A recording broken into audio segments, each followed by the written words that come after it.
मंचों की भीड़ में कुछ लोग मंच नहीं मंतव्य बनते हैं। विचारों के व्यापारी नहीं, विमर्श के वास्तुकार होते हैं। कुछ ऐसे ही व्यक्तित्व, शब्दों के शिल्पी, विचारों के दीपस्तंभ, एक ऐसे शख्स जिन्होंने पत्रकारिता को पेशा नहीं, राष्ट्र चेतना का माध्यम माना। IIMC से लेकर MCU तक और अब इंडियन हैबिटेट सेंटर तक, हर मोड़ पर एक विचार, एक दृष्टि और एक विरासत का निर्माण किया। आज हमारे साथ संतुलन न्यूज़ पर डॉक्टर KG सुरेश सर, बहुत बहुत स्वागत है सर आपका। धन्यवाद सर, बहुत बहुत बधाई आपको। धन्यवाद कि इंडियन हैबिटेट सेंटर के डायरेक्टर पद पर आप विराजमान है, हमारा सौभाग्य है। धन्यवाद सर, इतना लंबा सफ़र, आपको सर कभी ऐसा क्षण लगा कि वैचारिक प्रतिबद्धता आपके पेशेवर निर्णयों से टकरा रही है? नहीं, मुझे कभी नहीं लगा, क्योंकि मुझे लगता है कि चाहे मीडिया हो या शिक्षा हो, जी सर, दोनों के लिए जो है समाज और राष्ट्र सर्वोपरि है। और मेरा वैचारिक यात्रा भी जो है राष्ट्र सर्वोपरि का रहा है। तो मुझे नहीं लगता कि क्या मीडिया में क्या राष्ट्र विरोधी हैं, क्या नहीं। मीडिया भी का भी लक्ष्य अंततोगत्व राष्ट्र का उत्थान है। भाई, आप देश के स्वतंत्रता संग्राम में मीडिया की बहुत महत्वपूर्ण भूमिका रही है। एक 1947 के बाद, आज़ादी के बाद एक नए देश के निर्माण में जो है मीडिया की बहुत महत्वपूर्ण भूमिका रही है। तो मुझे कहीं उसी तरह शिक्षा तो भारत को विश्व गुरु बनाने के लिए है। जी सर। तो मुझे कहीं भी जो है उसमें कोई द्वंद्व मुझे कभी नहीं लगा। मैं समझता हूँ कि अगर आप शिक्षा को सही मायने में समझेंगे, मीडिया के उद्देश्यों को सही मायने में समझेंगे, तो मैं समझता हूँ कि मैं तो उस परंपरा से प्रेरित हूँ जहाँ पंडित माखनलाल चतुर्वेदी जी ने जो है एक पत्रकार होते हुए, एक संपादक होते हुए अंग्रेज़ों के खिलाफ न सिर्फ आज़ादी की लड़ाई लड़ी, बल्कि उन्होंने पुष्प की अभिलाषा जैसे जो है कविता जो है उन्होंने रचित किया, जिसमें ये मूल भाव ये है कि आप जो है एक पुष्प तक का जो है इच्छा जो है अपने आप को जो है, अपने सर्वस्व को जो है राष्ट्र के मार्ग पर जो है त्याग देना है। तो मैं समझता हूँ कि मुझे कहीं भी जो है, मेरे प्रेरणा स्रोतों ने तो मुझे कम से कम यही सिखाया है कि दोनों के बीच में कहीं कोई द्वंद्व नहीं है। सर, आपने कभी पत्रकारिता को समाचार का माध्यम नहीं माना? हाँ, सांस्कृतिक कर्म मानते आए हुए हैं जी। और सर, क्या आपको अभी वर्तमान में लगता है कि जो आज की पत्रकारिता है वो सांस्कृतिक चेतना से दूर होती जा रही है? मैं सरकारी नौकरी छोड़ के आया था, एक स्थायी सरकारी नौकरी छोड़कर एक अस्थायी पत्रकारिता का। उसका उद्देश्य यह है कि क्या मेरे लेखनी से अगर किसी एक व्यक्ति का, समाज का, किसी में भी बदलाव अगर मैं ला सकता हूँ, कुछ लोगों का भी जो है अगर मैं दृष्टिकोण को बदल सकता हूँ, मैं एक चेतना पैदा कर सकता हूँ, एक जागरूकता पैदा कर सकता हूँ, तो मैं समझता हूँ कि मेरा पत्रकारिता सफल है। मैं उस उद्देश्य से पत्रकारिता में आया था, एक जज्बे के साथ आया था, एक जुनून के साथ आया था। मेरे लिए वो एक पेशा नहीं था कि मुझे 2 वक्त की रोटी कमानी है, वो उस उद्देश्य से नहीं आया। हाँ, वह भी ज़रूर, उसमें जो मिलता था उसी से मेरा घर चला, इसमें कहीं कोई दो राय नहीं। लेकिन मुझे पैसा बनाने के लिए आना है, तब तो मेरे पास बहुत सारे विकल्प थे। मैं सरकारी नौकरी में था, उससे पहले जो है मैं हॉस्पिटैलिटी इंडस्ट्री में था, जहाँ अगर मुझे वही मार्ग लेना था तो इसलिए वो मार्ग नहीं था, उसमें मुझे संतुष्टि नहीं मिली। इसलिए मैंने जो है, हाँ, इसलिए मैंने त्यागपत्र दे के दोनों से निकला कि नहीं, मुझे जो है पत्रकार बनना है। तो ये बहुत स्पष्टता बहुत थी। तो मुझे कहीं भी अपने जो उद्देश्यों में जो है मैं बहुत स्पष्ट था। सर, जो ये बार बार आप भारतीय विचार की बात कर रहे हैं, भारतीय दर्शन की बात कर रहे हैं, तो सर ये आपका जन्म कहाँ से हुआ? इस विचार का वैचारिक लक्ष्य था या फिर? नहीं, बिल्कुल एक अभाव जरूर दिखा मुझे समाज में। जैसे जैसे मैं बड़ा होता गया तो मुझे ये लगा कि हमारे भारतीयता को लेकर हमारे अंदर एक हीन भावना है, अपने भाषा को लेकर, अपने संस्कृति को लेकर, अपने संस्कारों को लेकर। ये मैंने अपने विद्यालयीन जीवन में, महाविद्यालयीन जीवन में और विश्वविद्यालयीन जीवन में और पेशेवर जीवन में मुझे ये लगा कि कहीं ना कहीं हम लोग एक हीन भावना से ग्रस्त है। हम अपने पहचान, अपने अस्तित्व, अपना अस्मिता, उससे हम लोग दूर है। हम गर्व से अपने विरासत के बारे में, अपने इतिहास के बारे में नहीं। और इसके कारण भी बहुत थे, बाह्य कारण भी थे, जिसमें हमारा इतिहास के जो पुस्तकें हैं उन्होंने कभी हमें राष्ट्र से परिचित नहीं कराया। सही मायने में जो संघर्ष हैं जो हुए हैं और कई कई 100 वर्षों से जो संघर्ष चल रहे हैं, जैसे नई नई चीज़ें आपको पता चलता है। मैं तो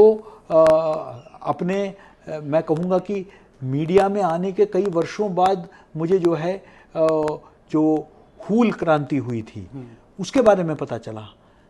क्या 1855 में जो हूल क्रांति हुई थी उसके बारे में क्या बताना नहीं चाहिए था? क्या इतिहासकारों को आप दोष दे रहे हैं? मैं समझता हूं कि उन्होंने न्याय नहीं किया। उन्होंने उन पक्षों को, जिन पक्षों को एक राष्ट्रीय विचार तैयार करने में, एक राष्ट्रबोध तैयार करने में जिन विचारों की जरूरत है वो उन्होंने उत्पन्न करने का प्रयास ही नहीं किया। मुझे लगा कि इन सब विषयों को लेकर, या उत्तर पूर्व को देखिए, उत्तर पूर्व में ऐसा लगता है कई बार ऐसा कि अंग्रेज ना होते तो उत्तर पूर्व हमारे साथ होते ही नहीं, जबकि उत्तर पूर्व का एक बहुत बड़ी एक जो है इतिहास है, एक विरासत है। उन्होंने तो, रानी माँ गैदिनलियू जैसे लोगों ने तो अंग्रेज़ों और उनके संस्कृति के खिलाफ जो है बगावत किया था, उनके बारे में कभी हमको बताया ही नहीं गया। तो बाद में जब मैं भारतीय जनसंचार संस्थान में महानिदेशक बना तो मैंने जो महिला छात्रावास है उसका नाम ही मैंने रानी माँ गैदिनलियू हॉस्टल रखा। तो लोग पूछने लग गए ये कौन है? हाँ, तो इनके बारे में ही पता नहीं। तो ये जो एक मुझे लगा कि कहीं ना कहीं अपने देश को हम नहीं समझते हैं, अपने समाज को हम नहीं समझते हैं, और इसको लेकर जो है हम सिर्फ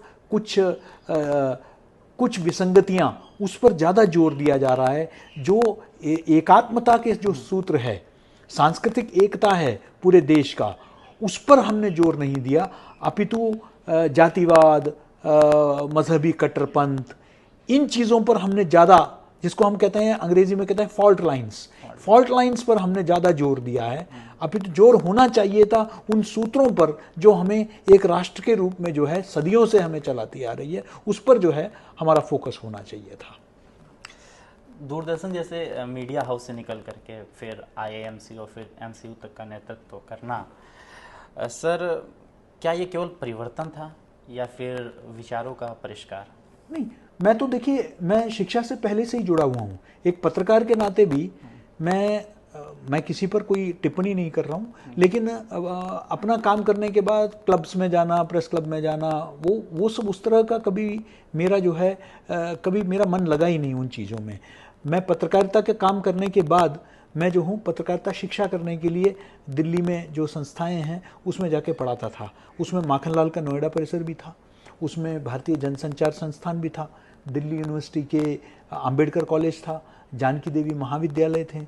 ऐसे कॉलेजेस में मैं जाके पढ़ाता था, शौकिया में पढ़ाता था, और पढ़ाते पढ़ाते फिर जो है मैं उनका एग्ज़ाम पेपर तैयार करने लग गया, मैं उनके कई चीज़ें। बाद में मुझे जो है दूरदर्शन में आने से पहले ही मुझे जो है माखनलाल विश्वविद्यालय ने अपने विश्वविद्यालय का पहला एडजंक्ट प्रोफेसर मुझे बनाया, और मैं पहला एडजंक्ट प्रोफेसर, माखनलाल विश्वविद्यालय का पहला एडजंक्ट प्रोफेसर हूँ मैं। और मैंने जो है नोएडा परिसर में मैं नियमित तौर पर मेरे पास पूरे मॉड्यूल्स होते थे, तो एक्सटर्नल एग्जामिनर का काम किया। बहुत मैंने पत्रकारिता से जुड़े, शिक्षा से जुड़े हुए बहुत काम किए।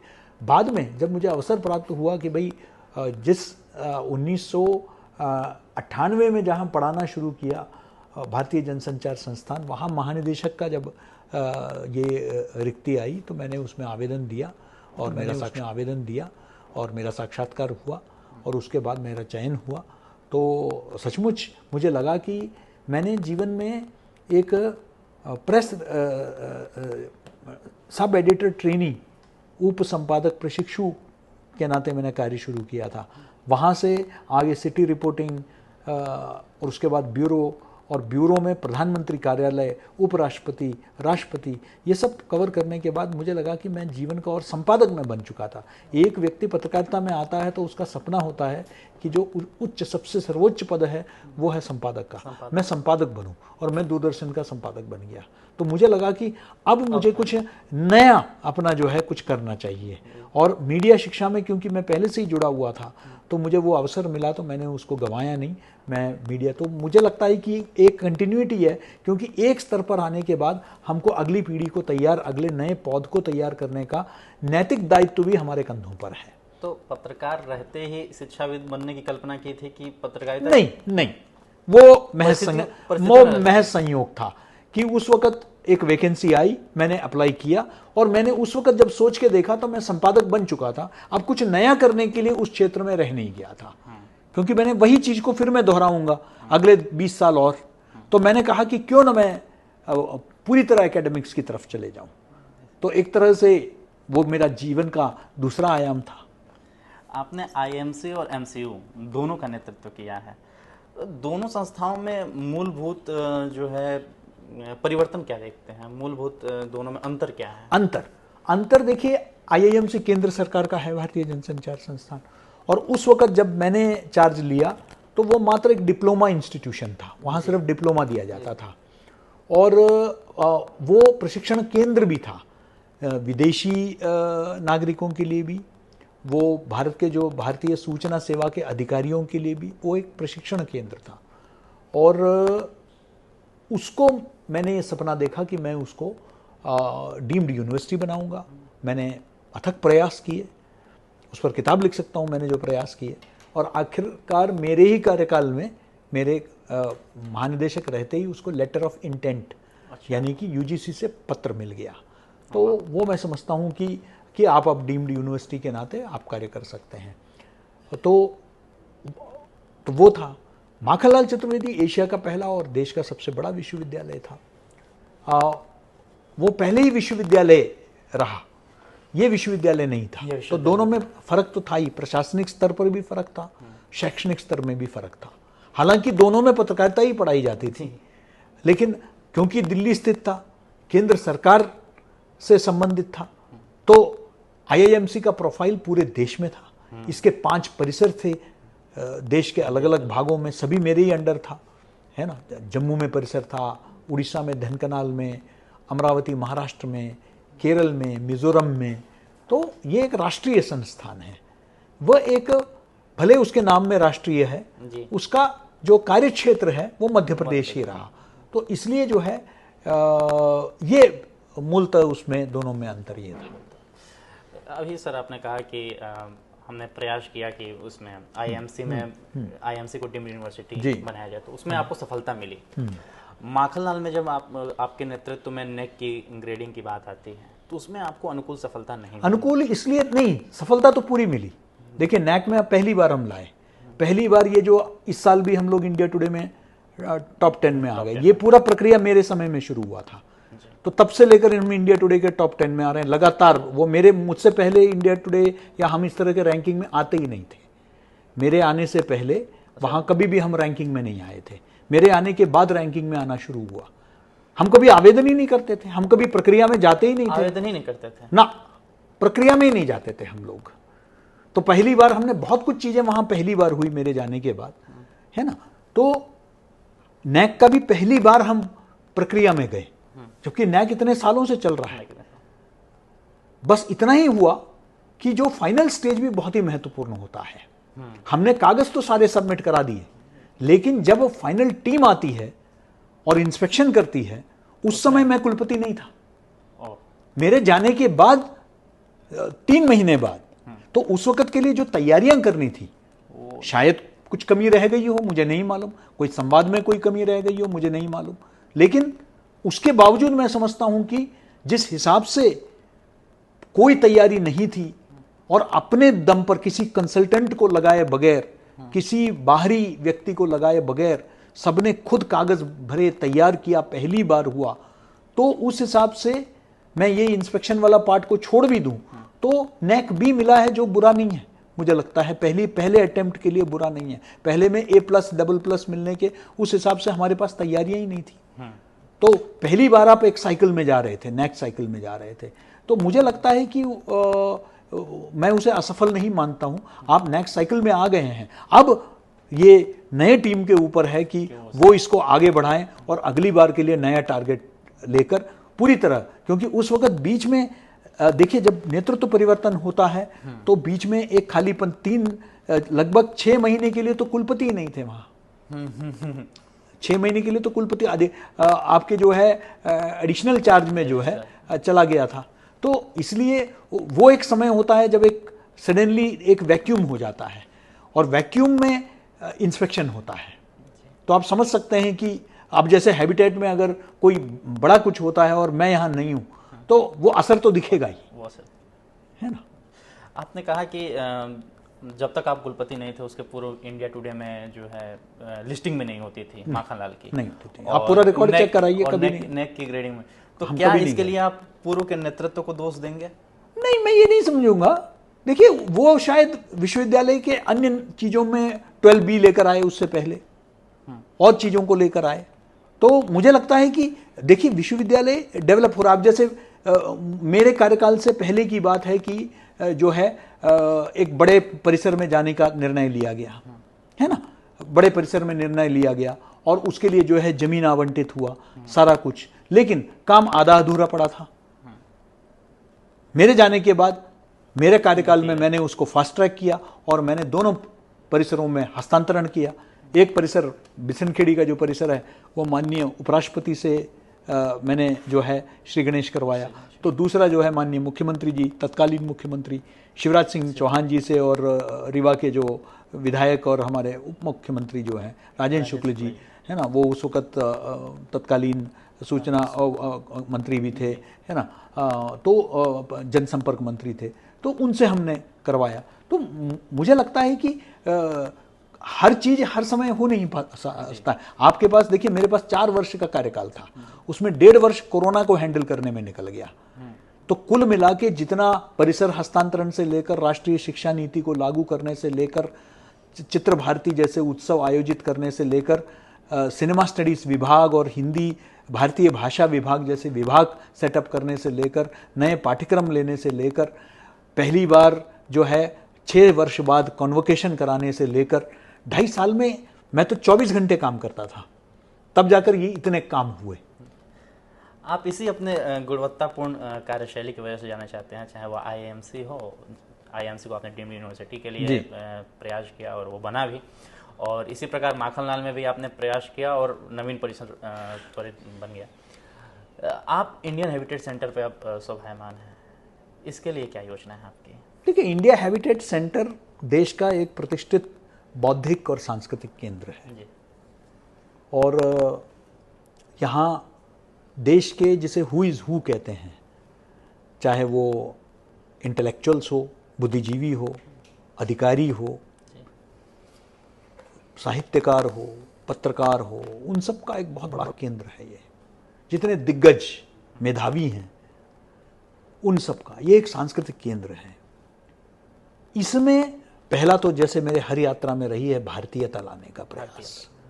तो मैंने आने के मात्र 15 दिन के अंदर ही मैंने जो है भारत बोध केंद्र की स्थापना की। महज 15 दिनों के अंदर? हाँ, महज 15 दिनों के अंदर। आप पुस्तकालय में जाके देख सकते हैं, भारत बोध केंद्र बना हुआ है। और पहली बार हमने केंद्रीय आवासन मंत्री हैं श्री मनोहर लाल जी, उनको आमंत्रित कराया और उनके कर कमलों से उसको उद्घाटन कराया। भारत बोध केंद्र के माध्यम से पहली बार हमने इस बार हमारे 30 वर्षों के इतिहास में पहली बार, 11 वर्ष कह सकते हैं क्योंकि तभी से अंतर्राष्ट्रीय योग दिवस शुरू हुआ, तो 11 वर्ष में पहली बार हमने अंतर्राष्ट्रीय योग दिवस मनाया, यहाँ बड़े पैमाने पर मनाया। तो ऐसे बहुत सारे जो रिसर्च के क्षेत्र में हम लोग जो है शोध, हैबिटेट लाइब्रेरी का एक अभिन्न अंग बनाया। उसका नामकरण हमने कर दिया, habitat library and resource centre था, उसको हमने habitat library and research centre कर दिया। तो आवासन के क्षेत्र में, पर्यावरण के क्षेत्र में, सस्टेनेबल डेवलपमेंट के क्षेत्र में इंडिया हैबिटेट सेंटर को एक थिंक टैंक के रूप में तैयार करना, ये मेरा सपना है।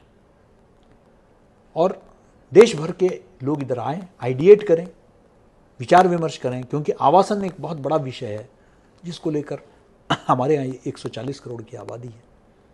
इनके लिए कैसे आवास हो, उन आवासों में जो है मूलभूत सुविधाएं हो, वो डिसेबल्ड फ्रेंडली हो, वो सस्टेनेबल गोल्स को पूरा करता हो, सौर ऊर्जा और अन्य जो जिसे हम कहते हैं कि ग्रीन एनर्जी है ना, हरित ऊर्जा का ज़्यादा से ज़्यादा प्रयोग हो, पानी कितना बचाया जा सकता है, इन सब का हम कुछ मॉडल्स तैयार करें जो पूरा देश अनुकरण करे, ऐसा एक थिंक टैंक के रूप में, और एक बहुत बड़े सांस्कृतिक केंद्र। और अभी मैं एक नया सेगमेंट शुरू कर रहा हूँ, दिल्ली डॉक्यूमेंटा के नाम पर। मेरा है कि दिल्ली के इतिहास, इंद्रप्रस्थ से लेकर जो इतिहास हमारा है, उस इतिहास का एक सबसे बड़ा संकलन ग्रंथों का हमारे यहाँ हो, उस पर काम चल रहा है। तो आप जब आए थे तब मैं अपने पुस्तकालय के अधिकारियों के साथ ही बैठा हुआ था और मैं उसी की तैयारियां अब कर रहा हूँ।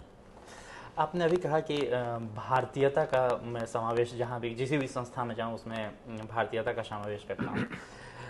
इंडियन हैबिटेट सेंटर जैसे संस्थानों को अक्सर जो है एलिटिस्ट का टैग दिया जाता है, तो इसमें आप भारतीयता और लोक संस्कृति का कैसे समावेश करेंगे? नहीं, मैंने जैसे कहा कि बौद्धिक स्तर पर जो है हम पुस्तकालय और शोध के माध्यम से करेंगे। दूसरा है कि मेरे यहाँ कार्यक्रम जो होते हैं, हम वैसे तो बहुत कार्यक्रम कराते हैं, सांस्कृतिक कार्यक्रम, लेकिन उसमें और हम लोक से जुड़े हुए, यानी कि लोक संगीत, लोकगीत, इन सब को लेकर विद्यार्थियों के लिए इंडिया हैबिटेट सेंटर एक आने वाले युवाओं के लिए, युवा पीढ़ी के लिए एक सांस्कृतिक केंद्र के रूप में उभरे। यहाँ सिर्फ एक कुछ लोगों का ये एक सोच है कि यहाँ ज़्यादा जो वरिष्ठ नागरिक हैं, बुजुर्ग लोग हैं, वो ज़्यादा आते हैं, जो रिटायर्ड बड़े अधिकारी हैं वो लोग आते हैं। तो मैं उस प्रोफाइल में भी थोड़ा बदलाव चाहता हूँ। वो तो आए ही आए, लेकिन साथ ही साथ यहाँ ज़्यादा युवा चेहरे दिखें, वो ज़्यादा हमारे कार्यक्रमों को अटेंड करें। बहुत ही सार्थक प्रासंगिक कार्यक्रम होते हैं, उसमें ज़्यादा युवा चेहरे इधर आए। वो सिर्फ रेस्तरां तक अपने आप को सीमित ना करें, वो लोग जो है हमारे कार्यक्रमों में भी आए। तो यंग प्रोफाइल को, अभी हमने एक थिएटर वर्कशॉप कराया था ताकि बच्चों को भी हम लोग जो है, बच्चों के लिए हम लोग स्केचिंग का वर्कशॉप कराते हैं, ताकि उनका कला में रुचि बने।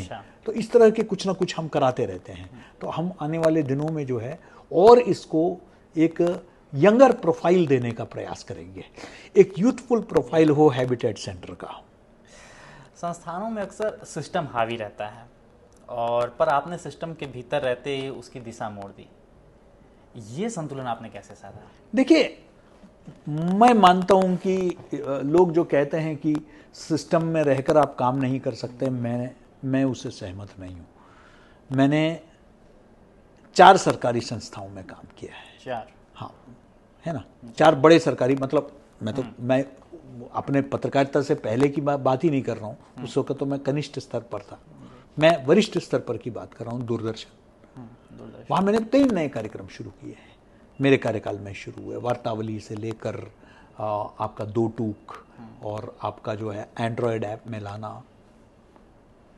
देखिए, अगर आप कहेंगे कि संस्थानों में इम्पॉसिबल है, इतने बड़े बड़े बदलाव आज देश में आ रहे हैं, सरकारी संस्थान की बड़ी भूमिका रही है, तभी तो वो लोग इसको कर पा रहे हैं।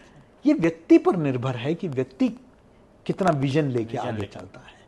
तो संस्थाएं, वही संस्थाएं आप देखेंगे कि देखिए, टीएन शेषन साहब के आने से पहले चुनाव आयोग को कोई जानता नहीं था। टीएन शेषन साहब आए तो चुनाव आयोग एक जीवंत संस्था बन गई। तो इसी तरीके से आप, इस पर निर्भर करता है कि जो व्यक्ति आता है वो कितना बदलाव लाता है, उसका क्या विजन है। एक तो है कि चलो अपना समय काट कर निकल गए, भाई 4 साल है तो हम समय काट कर निकल गए। दूसरा है कि उस 4 साल में इतना सकारात्मक परिवर्तन करने का एक अवसर मिला है। मेरा जीवन का ये रहा है कि लोग बैठ के कोसते रहते हैं, अरे कुछ नहीं हो सकता, अरे वो नहीं। मेरा सवाल है कि मैं अपने आप को, कि मुझे कहीं किसी का प्रमाण पत्र नहीं चाहिए। ये जो भी मैं कर रहा हूँ अपने संतुष्टि के लिए कर रहा हूँ, आत्मसंतुष्टि के लिए कर रहा हूँ। मैं कोई बड़ा दावा नहीं करता कि मैं राष्ट्र में परिवर्तन लाने के लिए, कुछ नहीं, अपना आत्मसंतुष्टि कि जब मुझे मौका दिया गया तो क्या मैंने क्या किया। आसान होता है कुर्सी में बैठ के दुनिया भर का आलोचना करना, अरे वो ऐसे हो सकता था, वो वैसे हो सकता था, ऐसे करने में बेहतर होता। इस देश में तो हर व्यक्ति अपने आप को प्रधानमंत्री से कम नहीं समझता है कि प्रधानमंत्री को ये करना चाहिए था, विदेश मंत्री को ये करना चाहिए था, हमारे सेना को ये करना चाहिए था। हम सब ज्ञान देने में बहुत ही, है ना, माहिर है। लेकिन जब आपको मौका मिला तो कल को मेरी अंतरात्मा मुझसे पूछेगी कि केजी सुरेश, तेरे को आईआईएमसी जैसे संस्था मिली, तुम्हें हमने जो है माखनलाल दिलाया, तुमने क्या किया? तुम मौज मस्ती करते रहे उन 4 सालों में, या तुमने कुछ परिवर्तन किए जो नकार नहीं सकता है कोई भी? क्या आईआईएमसी डीम्ड यूनिवर्सिटी बना है, उसमें मेरे प्रयास हुए, क्या इससे कोई नकार सकता है? क्या माखनलाल कैंपस का जो है रीवा और बिशनखेड़ी का परिसर मेरे समय में हस्तांतरण हुआ, हैं, या वहाँ राष्ट्रीय शिक्षा नीति लागू किया गया, ये कोई नकार सकता है क्या? नहीं हो सकता है। तो ऐसे आपने क्या बदलाव किए क्या जो जिसमें मूलभूत परिवर्तन आया संस्था के इतिहास में? रेडियो स्टेशन हमने स्थापित किया, है ना, कितने हमने काम किए, तो क्या वो परिवर्तन आए क्या? कई चीजें रह गई थी। हमने काम जो है 2.5 साल में सब कुछ हो नहीं सकता, क्योंकि सिर्फ मेरे चाहने से नहीं होगा। मेरे साथ एक टीम भी है जो काम करती है, वो कितना काम करती है उस पर भी निर्भर होता है, क्योंकि मैं कोई बादशाह सलामत नहीं हूं कि मैंने आदेश कर दिया हो गया। नियमों का पालन करना होता है, एक प्रक्रिया होती है हर चीज में। अब मेरे समय में जो है दद्दा मक्खनलाल की मूर्ति जो है अच्छी तरह हम 2-3 बार गए भी लगभग, लेकिन कुछ लोगों का कहना था नहीं इनकी शक्ल जो है ऐसे नहीं होना चाहिए, ऐसे होना चाहिए। ये उप समिति के लोगों ने कहा, फिर उस हिसाब से जो है मूर्तिकार है उसको सुझाव। इस बीच में जो है लगभग मेरे कार्यकाल समाप्त होने से 6 महीने पहले मूर्तिकार का ही निधन हो गया। अब मुझे सुनने में आया है कि शायद वो मूर्ति की स्थापना होगी, तो ये अच्छी बात है अगर स्थापना होती है तो। अब वो काम हमने कितना उस पर काम किया, लेकिन वो मेरे चाहते हुए नहीं हो पाया। जैसे आपने नैक की बात कही जी।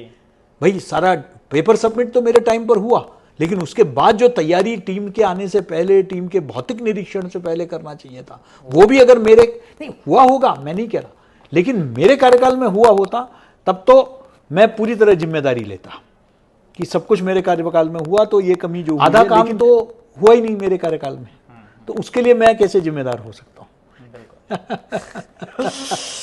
जब कोई संस्थान आपके विचारों के अनुकूल नहीं होता, जैसे आपने कहा कि जो उप समिति थी या फिर जो हमारे साथ टीम काम करने वाले हों वो आपके विचारों के अनुकूल नहीं होते, तो क्या अकादमिक या प्रशासक का विरोध करना चाहिए, या फिर समझौता कर लेना चाहिए, या फिर नवाचार करना चाहिए? देखिए, लोकतांत्रिक देश है हमारा जी। कोई तानाशाही नहीं है। आप कुलपति बन के आप कोई तानाशाह नहीं बन गए, आपको सबको साथ लेके चलना है, तो उसमें समय लगता है। कभी कभी आप जैसे चाहते हैं कि भाई कल हो जाए, ऐसे नहीं होता है, तो कभी कभी उसमें आपका कार्यकाल ही समाप्त हो जाता है। तो वो कल के चक्कर में, क्योंकि हर चीज का एक पालन होता है। अब जैसे मेरे समय में हमने कागज तैयार कर दिए थे, मैं और फैकल्टी को लाना चाहता था, क्योंकि मुझे लगा कि फैकल्टी की वहां कमी है, और कमी है, वैकेंसी बहुत थी। लेकिन मैं जब रोस्टर तैयार करके जब महापरिषद के सामने गया, तब तक चुनाव आने वाले थे, तो कहा कि चुनाव के बाद देख लेंगे। तो चुनाव के बाद 6-7 महीने तक तो मुझे माननीय मुख्यमंत्री जी का तारीख ही नहीं मिली। उनका तारीख नहीं मिलेगा तो महापरिषद नहीं बैठेगी। मैंने पत्र ही भेज सकता हूं, अब वो मेरे हाथ में नहीं है।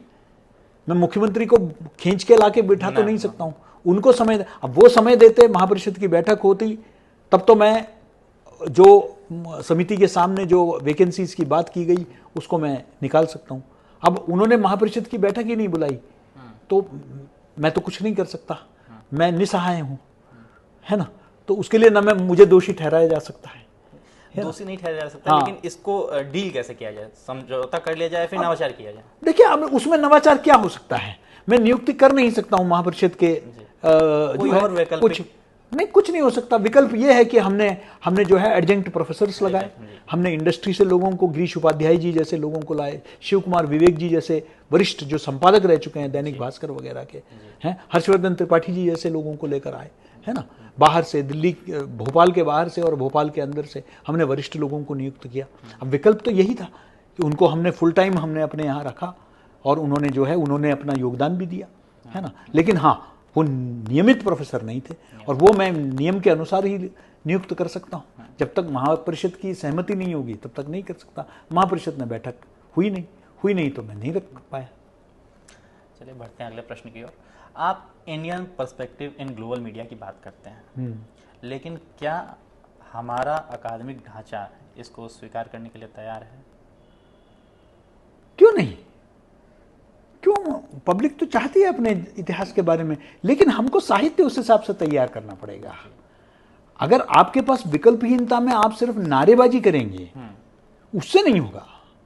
मात्र भारत माता की जय कह देने से नहीं, आपके पास किताब चाहिए, विकल्प चाहिए।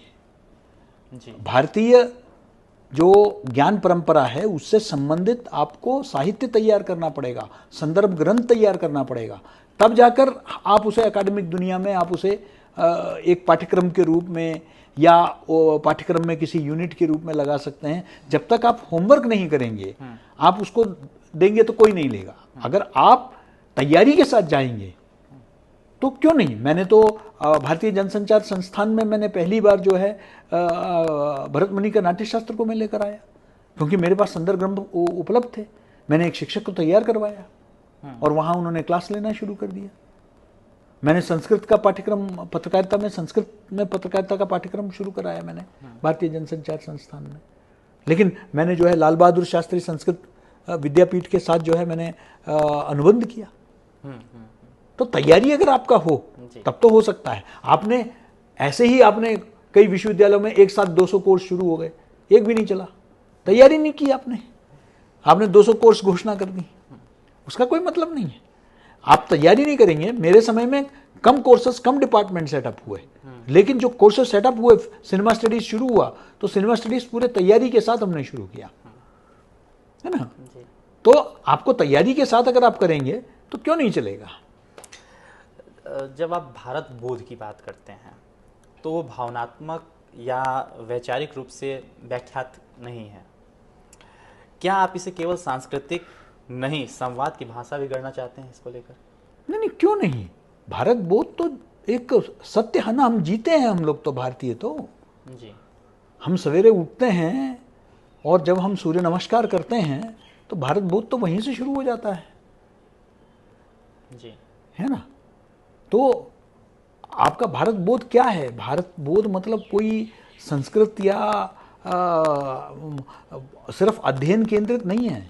भारत बोध तो जीवन शैली है, भारतीय जीवन शैली को मानना। जब मैं आयुर्वेद में काढ़ा पीता हूँ, तबीयत खराब होती है, तो वो भारत बोध ही तो है, भारत का बोध है, भारतीयता का बोध है कि ये मेरा भारतीय, मुझे तुलसी का प्रयोग करना चाहिए, मुझे जो है क्या कहते हैं उसको, जड़ी बूटियों का मैं इस्तेमाल करता हूँ, माता पिता को जो है मैं सम्मान देता हूँ, अपने परिवार जीवन में को महत्व देता हूँ।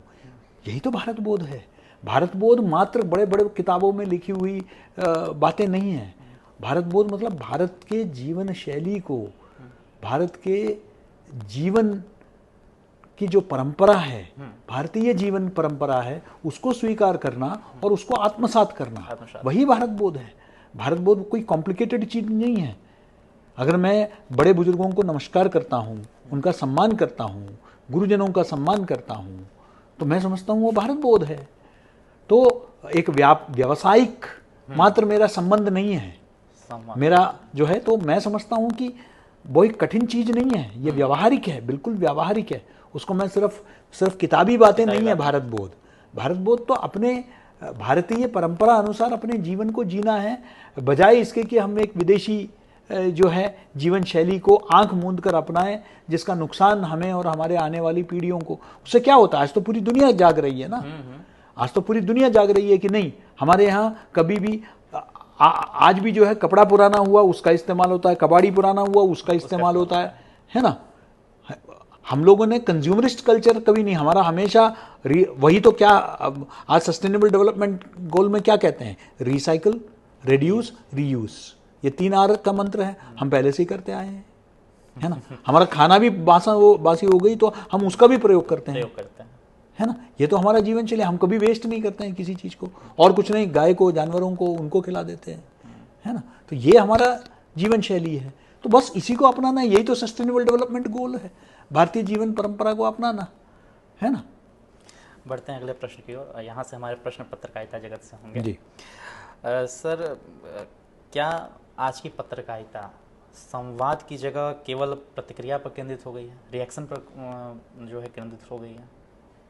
संवाद की जगह क्या आज की पत्रकारिता संवाद की जगह प्रतिक्रिया देने पे केंद्रित हो गई है? हाँ, मुझे लगता है कि देखिए, महत्वपूर्ण विषयों पर चर्चा नहीं होती है, समाज से संबंधित विषयों पर चर्चा नहीं होती है। किसने क्या कहा, एक्स में क्या कहा और उसके प्रतिक्रिया में क्या कहा, किसी ने किसी पर क्या टिप्पणी कर दी, मुझे लगता है कि वो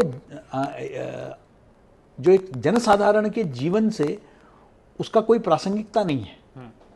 जबकि मैं समझता हूं कि जीवन मूल्यों को लेकर हमारे जो आज हम जो समाज में घटनाएं देख रहे हैं जी, अपने ही मध्य प्रदेश में अभी जो घटनाक्रम हुआ, जो मतलब एक नवविवाहित दंपति के साथ जो हुआ, बीच में जो हुआ, ऐसे विषयों को लेकर हमारे समाज में हो क्या रहा है, हमारा समाज के व्यापक विषय क्या है, इन सब को लेकर मैं सिर्फ उसको तो उस घटना पर तो काफ़ी रिपोर्टिंग हुई, लेकिन वो क्यों हुआ, उसके कारण क्या, कोई संवाद नहीं है, इस पर कोई चर्चा नहीं है। इस पर समाजशास्त्रियों के साथ बातचीत होना चाहिए, मानसिक जो विशेषज्ञ है उनके साथ होना चाहिए, है ना। तो क्या है ऐसे कारण, तो हमारा जीवन शैली कैसे, आज जो भी इतना घटनाक्रम हो रहा है उसके पीछे क्या सोच में क्या परिवर्तन है, हिंसा हो रही है, तो समाज के सामने जो विषय है ना, स्कूलों का स्तर क्या है, गुणवत्ता का स्तर क्या है, क्या निजी स्कूल पैसा ले रहे हैं लेकिन क्या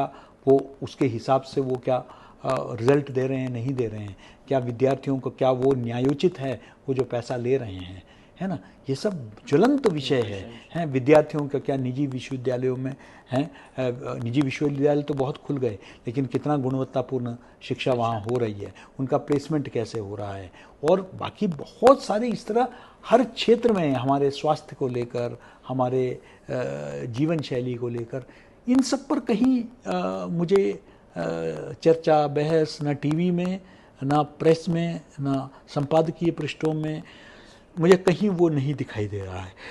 तो मुझे लगता है कि हम सिर्फ बहुत ही समसामयिक बातों में हम खो जाते हैं कि इजराइल और उसके बीच में जंग हुआ, और ईरान और इजराइल के बीच में जंग हुआ, ठीक है वो रिपोर्टिंग होना चाहिए, लेकिन मुझे नहीं लगता है कि आम भारतीय के जीवन को वो प्रभावित करता है।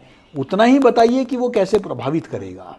इससे अधिक मुझे लगता है कि हमें अपने स्थानीय विषयों पर, अपने राज्य स्तरीय विषयों पर, अपने जो राष्ट्रीय विषयों पर हमको ज़्यादा विमर्श की आवश्यकता है। इसके लिए आप किसको दोष देंगे, जो है दर्शकों को दोष देंगे या फिर मीडिया संस्थानों को देंगे? दोनों। मीडिया संस्था इसलिए क्योंकि वो बाजारवाद के शिकार हैं।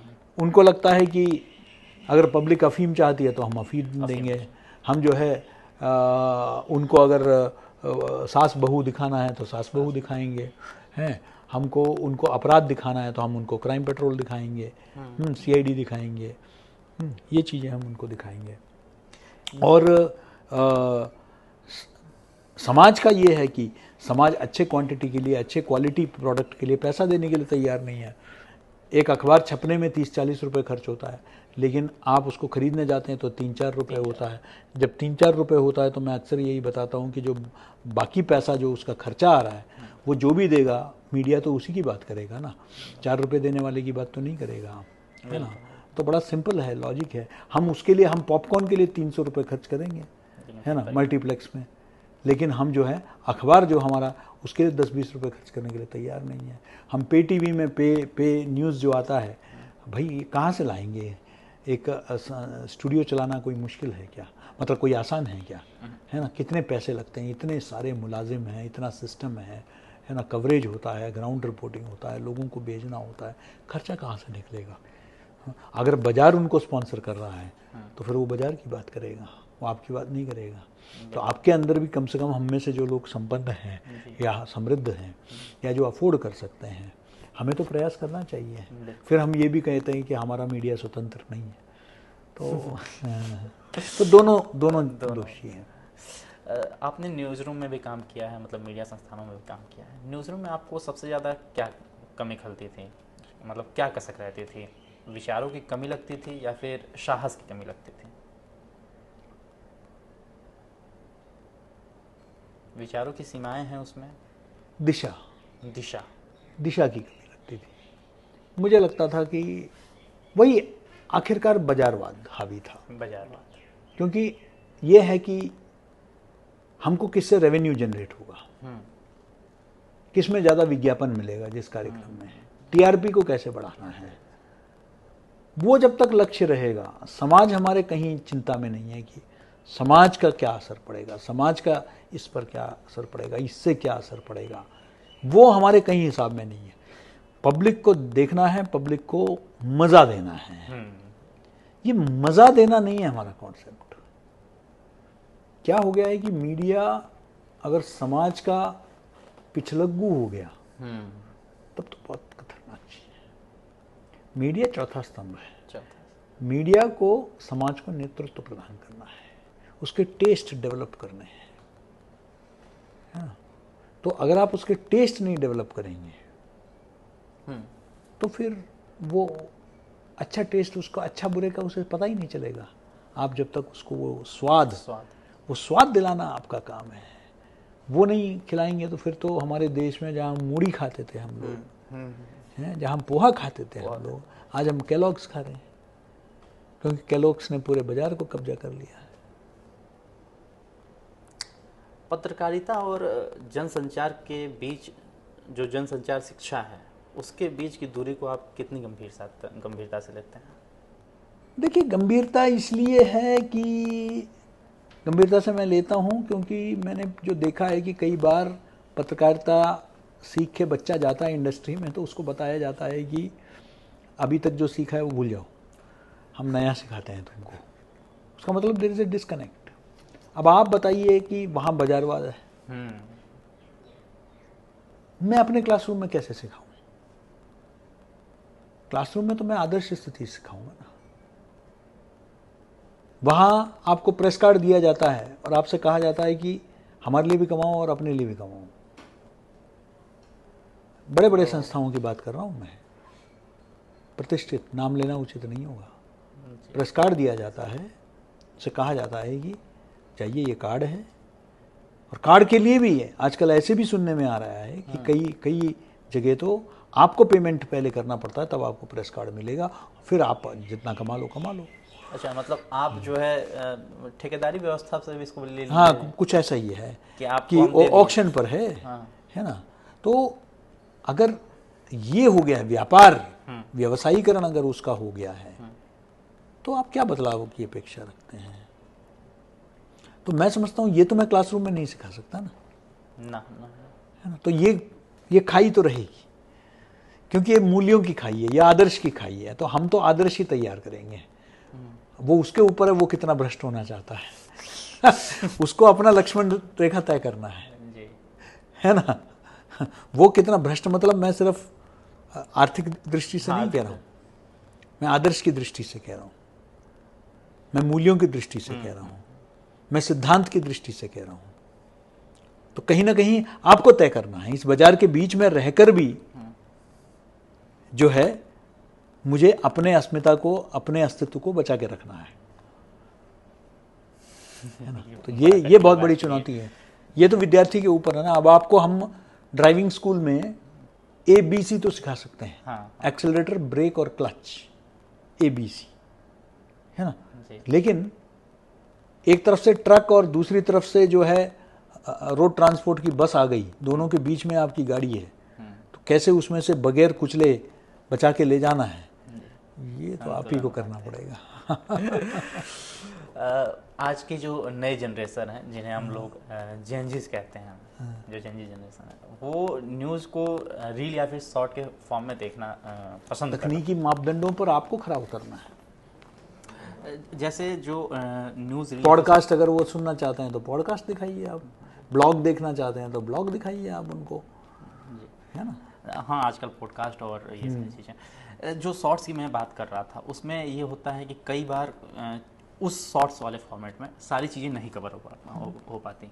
लिंक दे दीजिए उसमें, तो उसमें सनसनीखेज वायरल होने का भी नहीं, ज़रूरी नहीं है कि अगर आप उसी को सनसनीखेज को ही देखिए। हेडलाइन तो चाहिए जी, हेडलाइन तो चाहिए, है ना? बस तोड़ मरोड़ के ना प्रस्तुत करें, हेडलाइन तो चाहिए। हेडलाइन तो शीर्षक के बगैर तो देखिए टैबलॉइड भी नहीं बिकती है। हम लोग भी टैबलॉइड के लिए लिखते थे जी। तो टैबलॉइड में सुर्खियां आप बताओगे नहीं तब तक तो बिकेगी नहीं। तो सुर्खियां, उसको सनसनी हर चीज़ नहीं होता है, न्यूज़ एंगल कहते हैं उसको, है ना? वो न्यूज़ एंगल तो आपको चाहिए ना, न्यूज़ एंगल के बगैर कैसे होगा? उसको सनसनी नहीं कहा जाता। वो अगर उस खबर में है तो फिर उसको बताने में क्या बुरा है?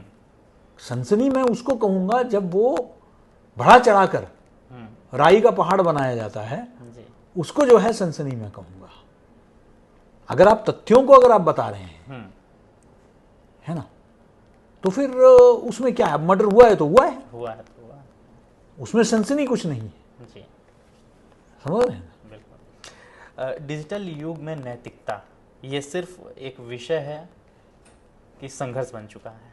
आप इसकी शिक्षा कैसे देते हैं? देखिए, अगर आप ये समझेंगे कि मैं सिर्फ मीडिया स्कूल में आकर माखनलाल में या आईआईएमसी में मैं नैतिकता पढ़ाऊंगा और उम्मीद करूंगा कि बच्चा नैतिक रहे, ये नैतिकता तो आपको जब वो नर्सरी में जाता है तब से लेकर पढ़ाना चाहिए। मैं तो आगे जाके उसको इस बात पर जोर दूंगा, लेकिन स्कूली शिक्षा से लेकर करना चाहिए। उससे बढ़कर परिवार के अंदर होना चाहिए। परिवार में तो मैं उसे गाली गलौज देना सिखाऊंगा, झूठ बोलना सिखाऊंगा। फिर आप उम्मीद करेंगे कि मीडिया स्कूल में आके वो सुधर जाएगा, तो नहीं होगा। ये दायित्व अभिभावकों का भी है, शिक्षकों का भी है, मीडिया स्कूल्स का भी है। तो इसको सिर्फ मीडिया स्कूल में आपने क्या सीखा? नहीं, मीडिया स्कूल को अकेले दोषी नहीं ठहरा सकते आप। बच्चा जैसे आता है हम उसको वैसे पढ़ाते हैं, हम एथिक्स पर जोर देते हैं। हाँ, शायद एथिक्स को सिखाने का तरीका बेहतर हो सकता है, उदाहरणों के साथ हो सकता है, ज़्यादा उदाहरण दिए जा सकते हैं। अच्छे पत्रकार भी हैं, अच्छी पत्रकारिता भी है। आज भी मैं रामनाथ गोयनका अवार्ड के जूरी में बैठता हूँ, मैं पिछले कई वर्षों से मैं बैठता हूँ, जो देश का सबसे प्रतिष्ठित पुरस्कार है ना। तो वहाँ तो मैं अच्छी पत्रकारिता देखता हूँ। तो ऐसा तो मैं तो कम से कम मानने के लिए तैयार नहीं हूँ कि सारा का सारा पत्रकारिता बर्बाद हो गया है। आप पढ़ नहीं रहे हैं अच्छी पत्रकारिता। दोष तो आपका है, मेरा नहीं। देखिए, जब भी संस्कारों की या फिर नैतिकता की बात होती है तो सांस्कृतिक पथदर्शिता का शब्द जुड़ता है शिक्षा नीति में। तो इसको मीडिया कोर्सेज से कैसे जोड़ा जाना चाहिए? नहीं, बिल्कुल। देखिए, वो तो भारतीय ज्ञान परंपरा तो हमारे अब तो राष्ट्रीय शिक्षा नीति में आ गई है जी। तो उसमें बिल्कुल उन मूल्यों पर हमको बात होनी चाहिए। क्यों नहीं, मतलब जो है देवऋषि नारद से लेकर, संजय से लेकर, विदुर से लेकर, भरत मुनि के नाट्यशास्त्र से लेकर, कृष्ण अर्जुन संवाद से लेकर, यम और नचिकेता का संवाद से लेकर, क्यों नहीं आदि शंकराचार्य और मंडन मिश्र का जो वाद विवाद हुआ उससे लेकर, ये सब क्या हमारे यहाँ भारतीय ज्ञान परंपरा में वाद विवाद का अभिन्न अंग नहीं है क्या? तो इसको जरूर सिखाना चाहिए, क्यों नहीं होना चाहिए। महात्मा गांधी की पत्रकारिता होनी चाहिए, लोकमान्य बाल गंगाधर तिलक की पत्रकारिता होना चाहिए, है ना। तो मुझे लगता है कि बाबा साहब अम्बेडकर की पत्रकारिता होनी चाहिए, क्यों नहीं। तो ये सभी पत्रकारिता जो है, जिस तरीके से श्री अरविंद की पत्रकारिता होनी चाहिए, तो मुझे लगता है कि वो सब हमारे विद्यार्थियों को ज़रूर, उनको वो उनका विरासत कहाँ से, कोई पश्चिम का कोई अखबार से नहीं है, या सिर्फ जेम्स अगस्टस हिकी का जो है वो जो पहला अखबार बंगाल गैजेट निकला था, वो आपका आदर्श नहीं हो सकता है ना। उसमें तो उसने काफ़ी सनसनी और ब्लैकमेल और दुनिया भर की आरोप था उसके ऊपर, वो नहीं हो सकता। अगर आपका आदर्श होना ही है, रखना ही है, तो फिर आपको आदर्श रखना चाहिए जो आपके पंडित जुगल किशोर शुक्ल ने, जो उदंत मार्तंड, जो पहला हिंदी समाचार पत्र शुरू हुआ, तो उसका जो ध्येय वाक्य है, हिंदुस्तानियों के हित हेत, वो होना चाहिए आपका गुरु मंत्र। तो है ना। बढ़ते हैं अगले प्रश्न की ओर। आपने जिन संस्थानों में काम किया है उन संस्थानों में आप बड़ी भूमिका भी निभाते हैं, तो क्या उन संस्थानों में बड़ी भूमिका के रूप में व्यक्ति विशेष है या फिर संस्था है? नहीं, केंद्र में तो मैं समझता हूं कि व्यक्ति महत्वपूर्ण इसलिए है क्योंकि व्यक्ति ही करता है। अच्छा, करने वाला तो व्यक्ति ही है, लेकिन वो किस हित में कर रहा है, स्वार्थ से प्रेरित होकर कर रहा है या वो व्यापक संस्थागत हित में कर रहा है। सवाल ये है जी कि अगर वो व्यक्ति अपना महिमा मंडन के लिए कर रहा है, अपना किताबें छाप रहा है, अपना मतलब जो है ये कर रहा है, उसने क्या विश्वविद्यालय या संस्था के हित में उसने क्या कार्य किए जी, ये देखना चाहिए। अगर परिसर परिवर्तन होता है या यूनिवर्सिटी बनती है तो व्यक्ति का तो कुछ लेना देना नहीं है, वो तो निकल जाएगा, तो उसके बाद उसका उससे कुछ लेना देना नहीं है। लेकिन अगर वो वहां रहकर अपने 10 किताबें छपवाता है हैं, अपने लिए जो है अपने तस्वीरें हर जगह लगवाता है, अपना प्रचार प्रसार करता है, सिर्फ वहीं तक सीमित है। काम का प्रचार प्रसार होना चाहिए, काम का प्रचार प्रसार। काम का प्रचार बिल्कुल होना चाहिए, तभी तो आपको देश भर में आपको पता चलेगा, एक राष्ट्रीय पहचान आपकी तभी बनेगी आपके संस्था के लिए। आज के नए मीडिया युग में हम बच्चों को सिखाते हैं, तो संस्था को क्यों नहीं? आपके आईआईएमसी का सारा सोशल मीडिया मैंने शुरू किया, तब तक तो उनके पास सोशल मीडिया नहीं था। न्यू मीडिया डिपार्टमेंट मैंने शुरू किया आईएमसी में। भाई न्यू मीडिया शुरू होकर न जाने कितने दशक हो गए थे, लेकिन न्यू मीडिया डिपार्टमेंट नहीं था। सोशल मीडिया में हम दुनिया को सिखाते थे क्लासरूम में कैसे सोशल मीडिया पे काम करना है, लेकिन सोशल मीडिया खुद अपना नहीं था, हमारे अपने हैंडल्स नहीं थे। मेरे कार्यकाल में शुरू हुआ, आज कई हजार जो है लोग उससे जुड़े हुए हैं और उनको पता चल रहा है देश भर में। क्यों नहीं? अपना अगर आप कुछ काम कर रहे हैं एक संस्था के रूप में, मेरे कार्यकाल में हमने विज्ञापनों पर जो बजट होता था उसको इतना कम कर दिया हमने, विज्ञापन का बजट जो कई लाख तक जाते थे वो हमने कुछ हजार तक कर दिया, क्योंकि हम सोशल मीडिया के माध्यम से हम प्रचार प्रसार करते हैं। पूरा शिफ्ट हो गया और उसके वजह से हमारे यहाँ बच्चे आते थे एडमिशन के लिए, हम उनसे पहला सवाल पूछते कि आपको कैसे पता चला हमारे संस्था, तो वो कहते थे कि हमने सोशल मीडिया में देखा। तो अगर सोशल मीडिया इतना सशक्त है तो उसका सदुपयोग क्यों नहीं होना चाहिए? उसको ऐसा क्यों लिया जा रहा है कि नहीं कुलपति अपने प्रचार के लिए कर रहा है? कुलपति प्रचार तो विश्वविद्यालय का ही कर रहा है, कुलपति प्रचार तो संस्था का ही कर रहा है, तो क्यों नहीं होना चाहिए? कुलपति क्या, कोई भी हो, उन सबको करना चाहिए, क्योंकि सोशल मीडिया बना ही इसलिए है कि आप अपने विचारों का प्रचार प्रवाह करेंगे, है ना? तो वो उसमें हर चीज में संदेश होता है, एक संदेश होता है। अगर मैं अपने परिवार के साथ बैठकर खाना खा रहा हूं और उसका फोटो डालता हूं, तो मैं उस परिवार जीवन जो हमारे मूल है, हमारे राष्ट्रीय जीवन के मूल में परिवार जीवन है, अगर मैं उसको अगर प्रस्तुत कर रहा हूं, वो तो बड़ी खूबसूरत बात है ना साहब। उसमें नेगेटिविटी क्या है? मुझे नहीं लगता है कि उसमें कोई नकारात्मक चीज है। भारत में बौद्धिक संस्थाओं का नेतृत्व अभी भी आपको लगता है कि सरकारी सोच से संचालित होता है? नहीं, मुझे नहीं लगता सरकारी सोच बोल के कोई सोच है। सरकारी सोच, मैंने कहा ना, व्यक्ति महत्वपूर्ण है। कई ऐसे सरकारी संस्थाओं में मैं लोगों को जानता हूं जो उसी जो जिसे कहते हैं ना कि आप कोलू के बैल की तरह जो है उस पर नहीं चलते हैं, है ना, वो लीक से हटकर काम करते हैं। ये तो व्यक्ति पर है। संस्थाओं को बदलाव आए हैं, बड़े बड़े संस्थाएं इस देश में, आईआईटी, आईआईएम, बड़े बड़े विश्वविद्यालय, बड़े बड़े परिवर्तन देखें विश्वविद्यालयों में, संस्थाओं में। तो मैं नहीं समझता हूं कि सरकारी सोच नहीं होता, जो व्यक्ति वहां बैठता है उसके सोच पर निर्भर करता है ना। आज हमारा स्पेस टेक्नोलॉजी कहां से कहां पहुंच गया जी, वहां भी तो भारतीय ही बैठे हैं ना। भारतीय सरकारी संस्थाएं, निजी संस्थाएं तो स्पेस टेक्नोलॉजी नहीं देखती है। इसरो भारतीय लोग ही देखते हैं, सरकारी संस्था है ना, है। DST, department of science and technology, सरकारी संस्था है।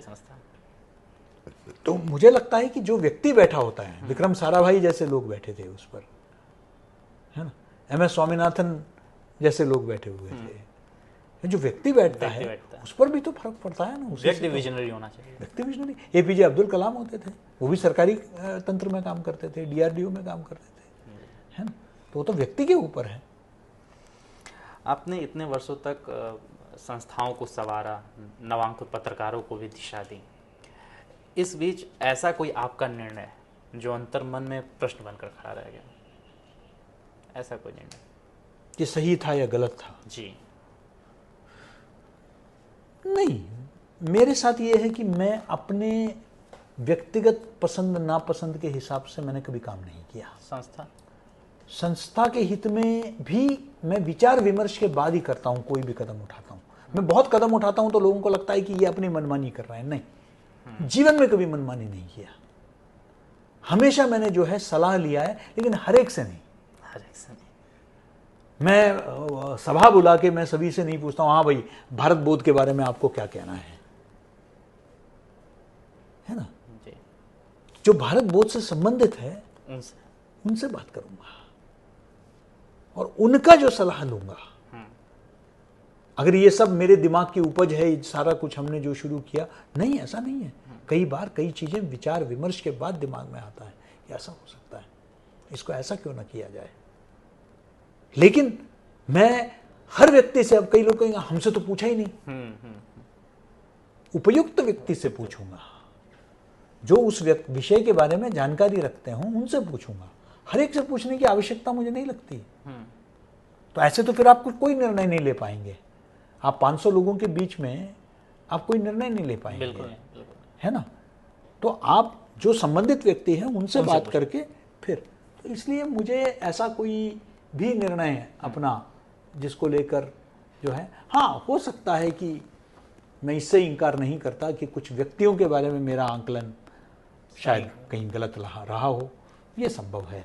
ये जब निर्णय लेते हैं तो ये हो सकता है कि बाद में लगा हो कि शायद उनका बेहतर उपयोग हो सकता था, शायद इस रास्ते से जाते तो शायद उनको हम बेहतर तरीके से कर सकते हैं। लेकिन उस वक्त जो भी किया वो संस्था के हित को ध्यान में रखते हुए किया। शायद समझ उस वक्त, तो उसमें नैतिकता भी शामिल है, आपकी अपनी नैतिकता निर्णय लेते समय। बिल्कुल, वो तो है ही। मतलब कभी संस्था और आपकी निजी नैतिकता आड़े आई बीच में? नहीं, कभी नहीं। संस्था हित है तो फिर मैंने कभी कुछ नहीं देखा है। मेरा हित चाहे उसमें मुझे नुकसान हो जाए, लेकिन मैंने ये देखा कि संस्था का हित जो है वो सर्वोपरि है। संस्था के व्यापक संस्था के हित में जो है मैंने काम किया है। मेरे लिए व्यक्तिगत हित जो है वो मैंने देखा नहीं है। तो इसलिए कभी रास्ते में नहीं आया, कभी कोई एक क्लेश नहीं हुआ है दोनों के बीच में, कहीं कभी कोई द्वंद्व नहीं हुआ है। आप अपने विजनरी लीडरशिप की वजह से जाने जाते हैं। आपके पास जो है और आप बार बार भारतीय नैतिकता और भारतीय ज्ञान परंपरा की बात करते हैं, अपनी नैतिकता की बात करते हैं। तो कभी आपको ऐसा लगा कि मैं जिस रास्ते पर चल रहा हूँ उस रास्ते पर मैं अकेला खड़ा हूँ? नहीं, आज तक नहीं। मुझे लगता है कि मेरे जैसे बहुत लोग हैं, मैं एकमात्र व्यक्ति नहीं हूँ। शायद हम एक दूसरे से जुड़े नहीं हैं, ऐसे ही मेरे जैसे सोचने वाले लोग और भी हैं। जी। तो कई बार आपको इसलिए आपको लगता है कि आप अलग थलग पड़ गए हैं, क्योंकि आप उन लोगों से मिले नहीं, है ना। तो इसलिए मुझे लगता है कि हमारे जैसे अच्छा सोचने वाले समाज में बहुत लोग हैं, लेकिन हाँ उनकी संख्या कम हो सकती है। मैं ये नहीं कह रहा, उनकी संख्या कम हो सकती है, लेकिन है, लोग हैं। और जब आप मिलते हैं आदान प्रदान भी होता है और टकरा भी जाते हैं, ऐसा नहीं है। इसलिए अलग थलग कभी नहीं पड़ा। ये ज़रूर हुआ है कि कभी कभी मतभेद हो सकता है, किसी विषय को लेकर हो सकता है, टीम में, आपके अपने टीम में हो सकता है, लेकिन आखिरकार आप कुर्सी में बैठे हैं तो निर्णय तो आपको लेना है। तो उसमें कभी कभी हो सकता है कि आपके कुछ टीम के सदस्य उस निर्णय से सहमत है, लेकिन शायद तरीके से सहमत नहीं है। तो फिर वहां आपको निर्णय लेना है। यही तो लीडरशिप है। यही लीडरशिप। तो इस बात का मुझे खुशी है कि बाय एंड लार्ज निर्विवाद जहाँ भी रहा वहाँ निर्विवाद ही बड़े बड़े निर्णय लिए गए, और उसमें मुझे किसी तरह का विरोध का सामना न कर्मचारियों से, न छात्रों से, न संकाय से मुझे कभी 19-20 कभी बातचीत व्यक्तिगत में हो सकता है मतभेद रहा हो, मैं इसका इनकार नहीं करता हूँ। जब आप इतना बड़ा सेटअप चलाते हैं तो बिल्कुल स्वाभाविक है, होता है। एक परिवार के अंदर भी आप रहते हैं तो मतभेद होता है ना। भाई भाई, भाई बहन, पिता पुत्र, पति पत्नी, वो तो रहता है। ऐसा कोई मतभेद जो मतलब मन में अभी भी विचलित करता हो आपको? नहीं, ओवरऑल टीम ने साथ दिया हमेशा। हमेशा मुझे इस बात का कभी अफसोस नहीं है। मेरे टीम ने मेरा पूरा, जो मेरा टीम था, जिनको मैंने बाद में देखिए लोग कहेंगे कि नहीं हमने जो है उस वक्त सर ने जो कहा हमने उसमें साथ दिया, वो बाद का हो सकता है, लेकिन उस वक्त कम से कम उनकी सहमति के साथ ही हुआ जो भी हुआ। बाद में लोग कुछ भी कह सकते हैं। बिल्कुल। पत्रकारिता में ऐसा कोई क्षण जो आपको लगा कि ये हमारे मूल्यों के विरुद्ध है पत्रकारिता के समय? ऐसा कुछ? वैसे मेरा सौभाग्य रहा है कि कभी भी मुझे जो है इस तरह का सामना मेरे हमेशा जो भी मेरे अधिकारी रहे हैं, जो मेरे सुपीरियर रहे हैं, बॉसेस रहे हैं, उन्होंने हमेशा सपोर्ट किया है और कभी भी मुझे अपना काम करने से कभी रोका नहीं है। सुनता हूँ ज़रूर कि कुछ जगह इस तरह का विरोधाभास होता है, आपसी टकराव होता है, लेकिन मुझे ऐसा मतलब जो मैंने चाहा वो लिखा, जो मैंने, और जिस दिन मुझे लगा कि मैं लिख नहीं पाऊंगा जिस तरह मैं चाहता हूँ, उसने छोड़ दिया। उसने छोड़ दिया। हाँ, समझौता नहीं किया। ये मैंने जैसे ठेके पर काम नहीं करूंगा, ये मैं ट्रेड यूनियन लीडर रहा हूँ पत्रकारिता में, है ना। मैं मीडिया ट्रेड यूनियन में, एनयूजे में, मैं पीटीआई एम्प्लॉयज़ यूनियंस में, इन सब में मैंने नेतृत्व प्रदान किया है। तो मैं ठेके के खिलाफ था, और जब मैं ठेके के खिलाफ था तो जीवन भर मैंने ये ठान लिया कि मैं ठेके पर कभी काम नहीं करूंगा। तो इसलिए पॉलिटिकल कॉरेस्पॉन्डेंट के रूप में काम किया, मुख्य राजनीतिक संवाददाता था। हाँ, तो उसमें अभी तक ऐसा कोई पॉलिटिकल कवरेज जो आपके जहन में हो? बहुत एक उसमें से कोई जो मुख्य हो? सबसे यादगार तो लाल कृष्ण आडवाणी जी के साथ मैं पाकिस्तान में गया था। अच्छा। और उसमें जो जिन्ना, जो पाकिस्तान के संस्थापक हैं, मोहम्मद अली जिन्ना, उनके मज़ार पर जो आडवाणी जी ने जो बात कही, जिसको जो पूरे देश में सुर्खियां बनी और भारतीय जनता पार्टी की राजनीति को ही उसने बदल दिया हमेशा हमेशा के लिए, तो उस वक़्त मज़ार में सिर्फ मैं ही था अंदर उनके ऐसा साथ। कहा जाता है कि उस खबर को आपने ही ब्रेक किया था। हाँ, मैंने ही ब्रेक किया था। इस स्वीकारोक्ति है आपकी?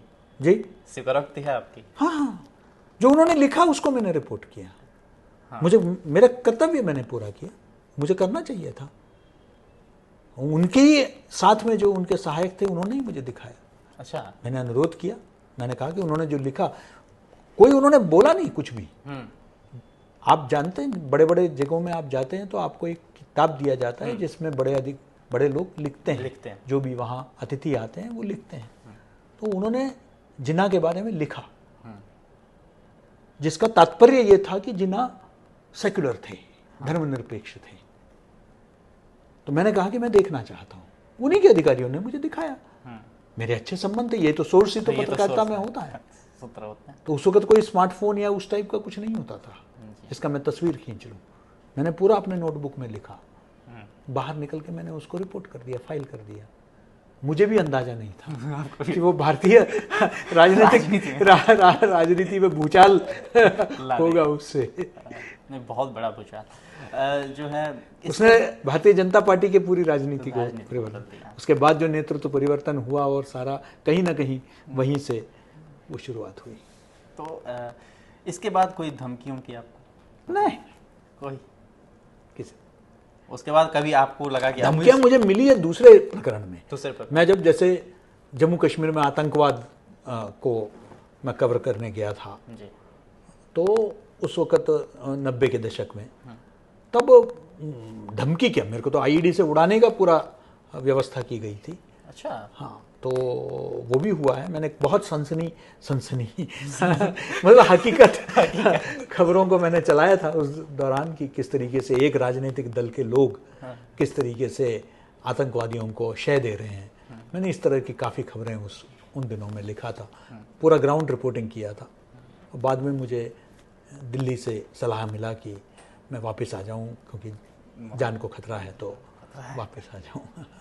और इसमें राजनीतिक कवरेज करते समय कभी ऐसा लोग मुकर गए हैं अपने बातों से? अच्छा। हाँ, कि नहीं हमने तो ऐसा नहीं कहा, लेकिन मुझे पता था उन्होंने कहा था और मेरे मैनेजमेंट ने मेरा साथ दिया। तो ऐसे तो घटनाएं हुई है, लेकिन मुझे राजनीतिक कभी कोई धमकी नहीं मिली। पॉलिटिकल कॉरेस्पोंडेंट रहते हुए दूसरा कोई एक घटना? नहीं, मुख्य रूप से तो एक यादगार तो ये नहीं, बड़ा जिसे कहते हैं भूचाल वाली घटना तो यही है। वैसे छोटे मोटे बहुत सारे भूचाल किए हैं हमने जैसे एक अगर आप कहें तो एपीजे अब्दुल कलाम के राष्ट्रपति बनाए जाने की खबर मैंने ही ब्रेक किया था। अच्छा। है ना, कि उनको बनाया जाएगा, ये भी मैंने खबर दिया था। और इस तरीके से और भी मुलायम सिंह के साथ, इंद्र कुमार गुजराल के साथ पहला साक्षात्कार जब वो प्रधानमंत्री बने, और HD देवगौड़ा के साथ साक्षात्कार, तो ऐसे बहुत चीज़ों को ज़रूर। अगर हम भारतीय मीडिया पुनर्रचना के दौर में माने तो वो किन 3 मूल स्तंभों पर खड़ी होनी चाहिए? जनहित जनहित सबसे बड़ी बात, और जनहित में राष्ट्रहित है। जनहित राष्ट्रहित, है ना?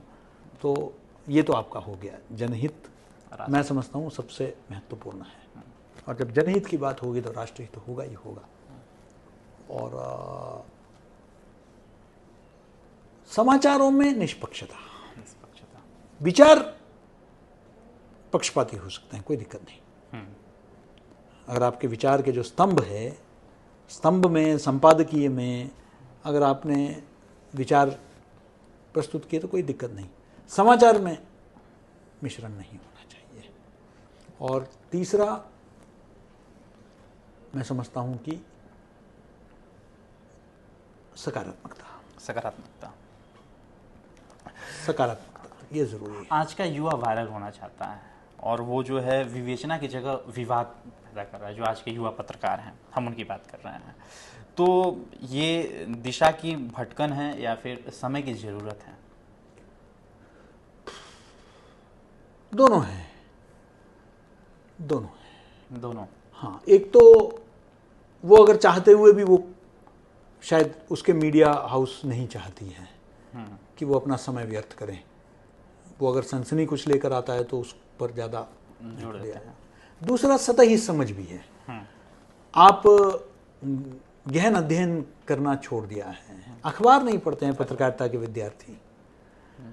मतलब चाहे IIMC हो, माखनलाल हो, मेरा तो अनुभव एक जैसा ही रहा। अखबार नहीं पढ़ते हैं, पत्रकारिता कर रहे हैं लेकिन अखबार नहीं पढ़ेंगे, संपादकीय नहीं पढ़ेंगे, साहित्य नहीं पढ़ेंगे, तो भाषा कहाँ से सुधरेगी? पत्रकारिता में गति, और गति तो है पत्रकारिता में, लेकिन गहराई नहीं है, वो गायब हो चुकी है पूरी तरह से, ऐसा कह सकते हैं। तो क्या यह मीडिया की हार है और दर्शकों के पसंद की जीत है? देखिए, दर्शक क्या है, दर्शक का टेस्ट तो आपको बनाना पड़ेगा ना। दर्शक पहले सिर्फ ये क्रिकेट कहाँ देखता था? हमारा राष्ट्रीय खेल तो हॉकी है ना। ये क्रिकेट तो था ही नहीं हमारे देश में, ये लाया गया। उसके बाद पहले हमें क्रिकेट का नशा दे दिया गया, उसके बाद IPL का नशा दे दिया गया। तो बेचारा दर्शक तो अच्छे कंटेंट चाहता है, आप उसको दे रहे हैं नहीं दे रहे हैं, आप उसके अंदर वो तैयार कर रहे हैं नहीं दे रहे हैं, आप उसको तैयार नहीं कर रहे हैं, आप वो कहेंगे दर्शक तो यही चाहता है। दर्शक को थोड़ी पता था कि ऐसा भी एक फॉर्मेट होता है, आपने तैयार किया, आपने तैयार किया है ना, आपने तैयार किया, आपने दिया, उसको आदत हो गई। इस देश में कभी चाय नहीं पीते थे हम लोग, जब तक अंग्रेज नहीं आए तब तक चाय नहीं पीते थे। आज ये देश मर जाएगा चाय नहीं पिए तो, है ना। तो ये तो आपके ऊपर है ना कि आप क्या तैयार करेंगे। क्या आज हम ऐसे दौर में हैं जहां पत्रकार को विद्वान होना चाहिए, ना कि केवल फील्ड रिपोर्टर? मैं देखो, विद्वता तो मैं नहीं हर एक से उम्मीद करता हूं, लेकिन समझदार तो होना चाहिए। नैरेटिव बनाम सत्य तक पहुंचना, आज पत्रकार किस ओर खींचा चला जा रहा है, नैरेटिव की ओर या फिर सत्य की खोज की ओर? तथ्य चाहिए, तथ्य केंद्रित होना चाहिए, तथ्य परक। सत्य की जो है परिभाषा आपकी और मेरी अलग है। हमारे संतुलन की भी टैगलाइन है, संतुलन न्यूज, तथ्य और सत्य का। हाँ, देखिए सत्य क्या है मैं बताता हूँ आपको। एक बच्चा भूखा है, वो ब्रेड की दुकान में जाता है, उसके पास पैसे नहीं है, वो ब्रेड का एक पैकेट चुपके से उठाता है और भागता है। उसके लिए सत्य उसकी भूख है, भूख, उससे बड़ा कोई सत्य नहीं है ना। उसके लिए वो है सत्य, मेरे को भूख लगी है, मेरे को खाना खाना है। दुकानदार के लिए क्या सत्य है कि वो चोरी करके तो सत्य तो अलग है ना। अब आइए तथ्य पे और बात करते हैं। तथ्य है कि वो भूखा था इसलिए उसने ब्रेड चुराई, ये तथ्य है, ये तथ्य है। तो रिपोर्टिंग के आधार पर अगर आप करेंगे, आपने सिर्फ सत्य कहा तो फिर कौन सा पक्ष आप लेंगे? कौन सा पक्ष लेंगे? दुकानदार का पक्ष लेंगे तो उसने चोरी की बच्चे ने, बच्चे का पक्ष लेंगे तो उसने भूख के वजह से ली, लेकिन भूख के वजह से चोरी की, ये तथ्य है। आपने टेडेक्स से लेकर अंतर्राष्ट्रीय मंचों तक संवाद किए हैं, टेडेक्स में भी और अंतर्राष्ट्रीय मंचों पर भी। क्या वहाँ भारत की आवाज़ को गंभीरता से लिया जाता है?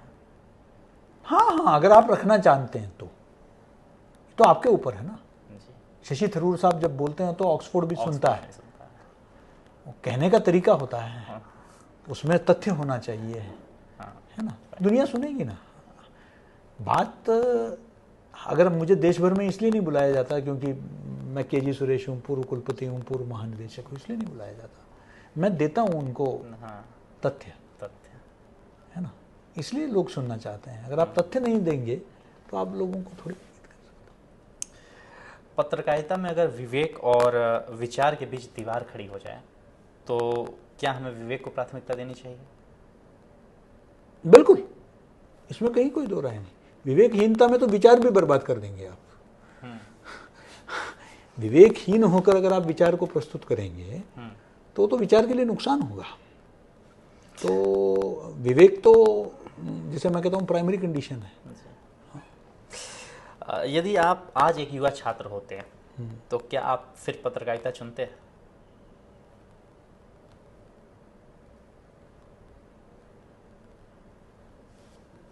कठिन है सवाल। हाँ, इन दोनों में से कोई एक ही चुनता, या तो मैं शुरुआत में इससे ही शिक्षक हो जाता, या फिर मैं पत्रकारी, तीसरा मेरे पास विकल्प नहीं है।